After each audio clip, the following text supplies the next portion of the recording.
কাদম্বিনীর মৃত্যুর 1 বছরে নবান্ন অভিযান, অরাজনৈতিক কর্মসূচিতে দফায় দফায় উত্তেজনা, বিক্ষিপ্ত অশান্তি।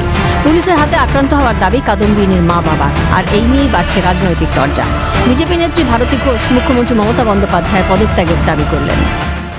ধর্ষককে না ধরে, ধর্ষককে উপযুক্ত শাস্তি না দিয়ে সাধারণ নিরীহ মানুষের উপর অত্যাচার করছে সেই মাননীয় মুখ্যমন্ত্রীর আমরা রেজিগনেশন চাইছি, তার পদত্যাগ চাইছি এবং বাংলায় রাষ্ট্রপতি শাসনের জন্য আমরা দাবি জানাচ্ছি। কাদম্বিনীর মা বাবার ডাকে বৃহস্পতিবারের নবান্ন অভিযানের সামনে সারিতে ছিলেন বিরোধী দলনেতা শুভেন্দু অধিকারী। অভিযানকে সফল বলে দাবি করলেন তিনি। অভাবনীয় অভাবনীয় ভাষায় প্রকাশ করা যাবে। আন্দোলন সফল। অভয়ের বাবা মার সঙ্গে গোটা রাজ্য আছে, 1 লক্ষ লোক। এই অবস্থায় রাখি বন্ধনের দিন নবান্ন অভিযানের ডাক নিয়ে মুখ খুলেছে তৃণমূল। রাজ্যের মন্ত্রী শশী পাঁজার মন্তব্য, রাখি বন্ধন উৎসব পালন হোক চায় না বিজেপি।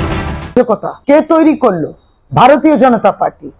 কারা বাধা দিচ্ছেন এই রাখি বন্ধন উৎসব যাতে মানুষ পালন না করতে পারেন?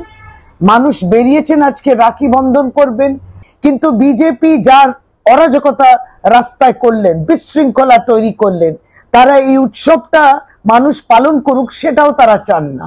রাখি বন্ধনের দিন নবান্ন অভিযান, সুর চড়িয়ে রাজ্যের অর্থ প্রতিমন্ত্রী চন্দ্রিমা ভট্টাচার্যের মন্তব্য, রাখি বন্ধন নিয়ে কবিগুরুর বার্তা নস্যাৎ করতে চাইছে বিজেপি।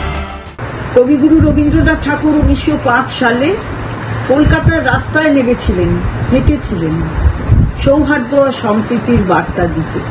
সেই কবির বার্তাকে নস্যাৎ করে দিতে চাইছে। তীব্র আক্রমণ শানিয়েছেন তৃণমূল নেতা কুণাল ঘোষ। তাঁর কথায় রাখির দিনে অশান্তি করার চেষ্টা করেছে বিজেপি। এই বিজেপি এই পবিত্র রাখির দিনে অশান্তি করার চেষ্টা করেছে, মনে রাখবেন। এরা নাকি হিন্দু, রাজনৈতিক ইস্যু করার, নাটক করার, পুলিশকে মারার, পুলিশের সঙ্গে ধস্তাধস্তি করে ছবি তোলার চেষ্টা করবে। এরা হিন্দু, এরা হিন্দুত্বের কলঙ্ক। অরাজনৈতিক নবান্ন অভিযানে রাজনৈতিক তরজা, 1 বছর পরেও আরজিকর কাণ্ডে উত্তাপ তুঙ্গে। ক্যালকাটা নিউজ।